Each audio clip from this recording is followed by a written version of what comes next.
Hello दोस्तों हम लोग DSSB JEE 2015 का पेपर सॉल्व कर रहे हैं। तो मैंने कुछ क्वेश्चन सॉल्व कराया था, लेकिन बीच में वीडियो किसी कारणवश रुक गया, तो इसलिए ये थोड़ा सा समझाया हुआ। तो चलिए आगे देखते हैं।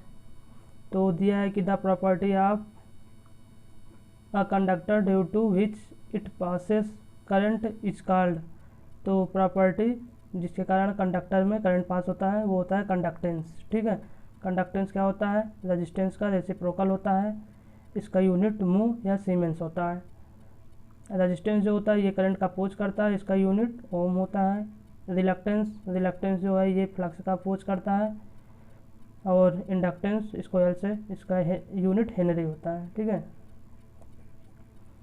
और the resistance of conductor varies inversely proportional to the resistance of a conductor varies inversely proportional as. तो R equal to rho L by A. तो R inversely proportional to cross section area. ठीक है, और R directly proportional to L. और rho क्या है? रो हमारा resistivity है, इसका यूनिट होता है सीमेन पर मीटर। ठीक है, और आर जो है R equal to R naught 1 plus alpha T होता है। रेजिस्टेंस जो है टेम्परेचर पर डिपेंड करता है, जितना टेम्परेचर बढ़ेगा उतना रेजिस्टेंस भी बढ़ेगा। ये हमारा मेटल के लिए होता है, और सेमीकंडक्टर के लिए R inversely proportional to T होता है। और ये तीसरा नंबर क्वेश्चन दिया है कि with the rise of temperature के बढ़ने पर रेजिस्टेंस ऑफ प्योर मेटल का रेजिस्टेंस क्या होगा? बढ़ेगा, R inversely proportional to T. और दिया है 104 number question, 3 resistance of 10 ohm 15 ohm and 30 ohm are connected in parallel, the total resistance in combination. तो टोटल रेजिस्टेंस इन कम्बिनेशन क्या होगा? 1/R equivalent equal to 1/10 plus 1/15 plus 1/13। तो इसको solve करेंगे तो ये आ जाएगा 5 ओम, 5 ओम आ जाएगा। 105 क्वेश्चन दिया है कि an instrument which detect electric current is known as. ये होता है गैल्वेनोमीटर। जो गैल्वेनोमीटर क्या करता है? करंट को डिटेक्ट करता है। वोल्टमीटर वोल्टेज मेजर करता है। और रियोस्टाट ये वेरिएबल रेजिस्टेंस होता है, वेरिएबल रजिस्टर होता है। वाट मीटर पावर को मेजर करता है। In a circuit 33 ohm resistor comes a current 2 ampere voltage across the resistor. तो V equal to I R. तो 2 इंटू आर का वैल्यू 33, तो ये हो जाएगा 66 volt. A light bulb draw 300 milli ampere when the voltage across it 240 volt, the resistance across the bulb. तो R equal to V by में I. तो we दिया है 240, तो आई इक्वल टू दिया है 300 इंटू 10 की पावर -3। तो ये हो जाएगा 3 8 जा 4, ये हो जाएगा 40 बाई में 10 की पावर -1। तो ये हो जाएगा 400 ओम। A current of 16 ampere divides between two branches in parallel of resistance 8 ohm and 12 ohm. The current in each branch. तो ये क्या है? करंट डिवीजन रूल पर क्वेश्चन है। ये दिया है 8 ओम, ये 12, करंट यहाँ से आ रहा है 16 एम्पियर।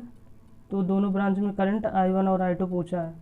तो जब I1 निकालेंगे तो ये हो जाएगा R2 बाई में R1 plus R2 into total current. तो R2 हो जाएगा कितना? I1 कितना हो जाएगा? R2 दिया है 12, और ये हो जाएगा 12 प्लस 8 20 इंटू 16। तो ये हो जाएगा 4 5 जा 20, 4 4 जा 16। तो ये हो जाएगा 12 चौक 48, 5/48/8। तो ये हो जाएगा 9.6। I1 का वैल्यू आ जाएगा 9.6।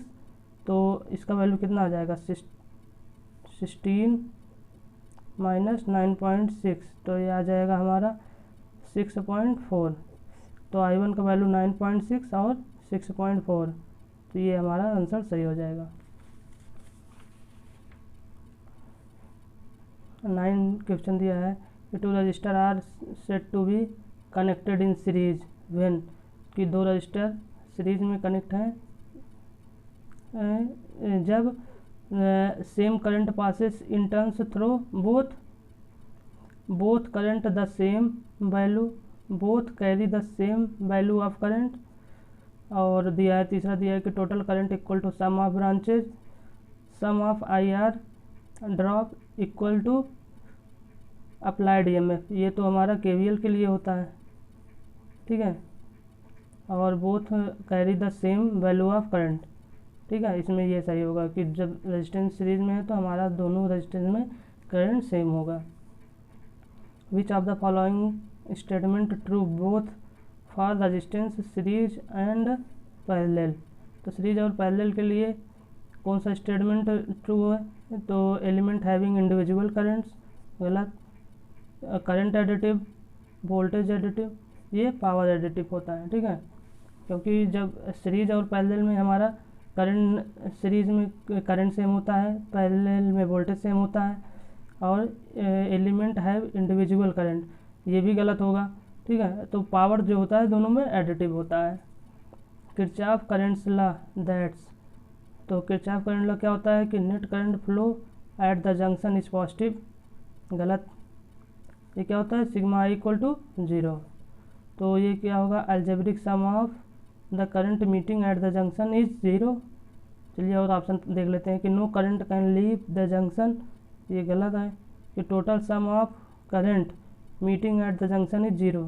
अब देखिए ये और ये हैब्रिक जो दिया ये अलजेब्रिक सम है, तो यही आंसर सही होगा। According to Kirchhoff's voltage law the algebraic sum of IR drop and EMF equal to and EMF any close loop at the network is always 0, ठीक है। तो EMF plus IR drop equal to 0, यही क्या होता है? KVL law होता है। Kirchhoff's current law applicable to only junction in a network, close loop in a network, electric circuit, electronic circuit, ये junction in a network. Kirchhoff's voltage law applicable to junction current, battery EMF, IR drop. Kirchhoff's voltage law is related to, तो हो जाएगा battery EMF और IR drop, ये दिया ना EMF और IR drop पे, तो ये होगा आंसर डी सही होगा। For maximum transfer of power internal resistance of the source should be equal the load resistance, तो R internal resistance R equal to RL। और मैक्सिमम पावर कितना होता है? VTH equal P max equal to VTH square 4RTH।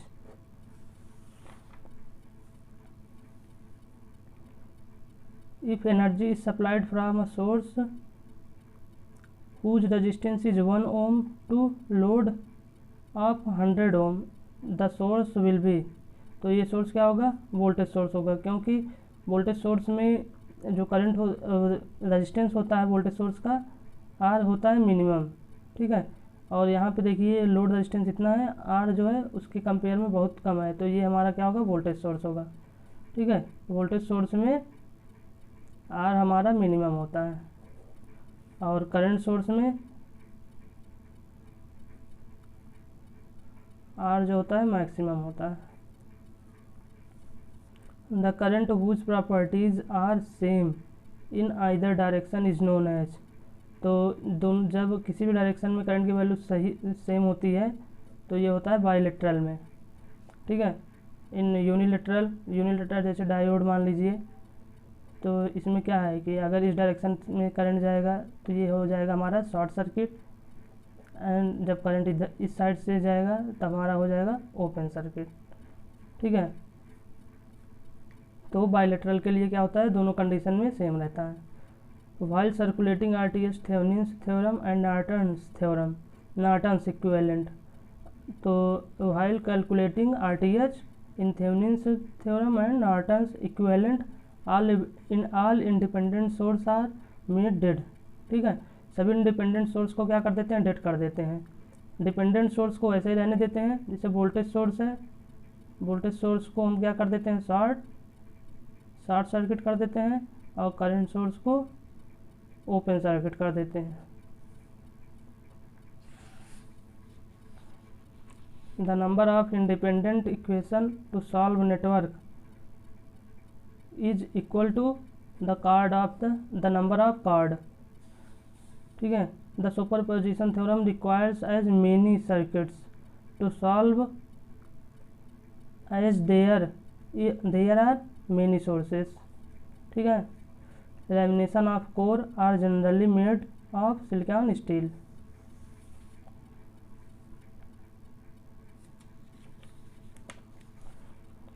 Which of the following could be lamina? Proximity of the thickness, lamination of DC machine 0.5 meter.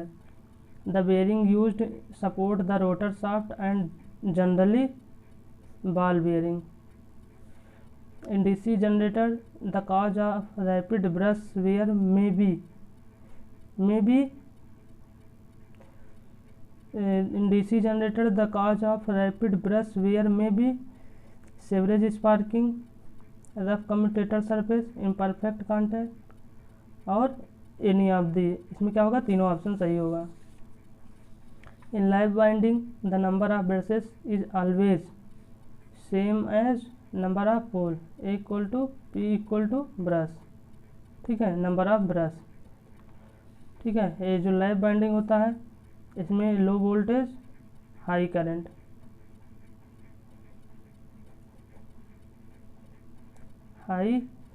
के लिए use किया जाता है, इसलिए इसको हम वेल्डिंग में भी यूज करते हैं। ठीक है, for DC generator when the number of pole and the number of armature conductor are fixed. For DC generator when the number of pole and the number ऑफ armature conductor are fixed, then which winding will give the higher EMF। तो इसमें क्या होगा, wave winding जो होगा higher EMF देगा। ठीक है, in 4 pole DC machine alternate pole are north and south. ठीक है, 4 पोल क्या होंगे, नॉर्थ और साउथ मिला के, एक N और S, इसको एक मिला के ये हमारा क्या बनेगा, एक पोल बनेगा। तो 4 पोल का मतलब क्या होगा, 4 N होगा और 4 S होगा। Copper brush in DC machines are used where low voltage and high current involved. A separately excited DC generator as compared to self excited DC generator, तो इसके लिए क्या होगा, is amenable to better voltage control, is more stable, has exciting current independent of the load current, has all the feature। ये सारे feature क्या होंगे कि separately excited generator as compared to self excited generator। Iron loss in DC machine are independent of variation। Iron loss in DC machine independent, ये किस पे independent होता है, लोड पे इंडिपेंडेंट होता है, क्योंकि आयरन लॉस ये क्या होता है, कांस्टेंट लॉस होता है, ये लोड पे डिपेंड नहीं करता। In DC generator current to the external circuit from armature is known. armature is given through in DC generator current to the external circuit from armature is given through commutator। ठीक है, commutator के माध्यम से external circuit से हम क्या करते हैं, करंट को देते हैं। Brushes of DC machine are made of, तो ब्रश किससे बना होता है हमारा, कार्बन से। ठीक है, if B is the flux density, L is the length of conductor, V is velocity of conductor, then induced EMF, तो E equal to BLV। ठीक है,